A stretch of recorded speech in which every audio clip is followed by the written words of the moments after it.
স্বাধীনতার কথা। বন্ধু হয়ে এলো শত্রু, দখল করলো দেশ। 1757 পলাশীর প্রান্তরে হলো স্বাধীনতার শেষ। বণিক হয়ে এসে শাসন করলো দেশ, পাচার করে দেশের সম্পদ করলো যে নিঃশেষ।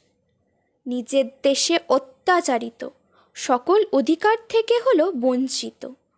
রাজার শাসন মিলিয়ে গেল, বণিকের শাসন শুরু হলো।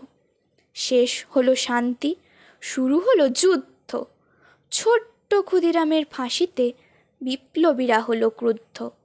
তৈরি হলো তরুণ বিপ্লবী দল, করলো যুদ্ধ, দিল প্রাণ।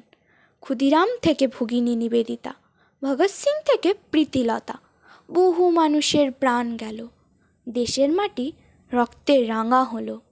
কিন্তু বিপ্লবী নেতাজি হারিয়ে গেল। মানুষের মনের মন্দিরে চিরকাল অমর হলো।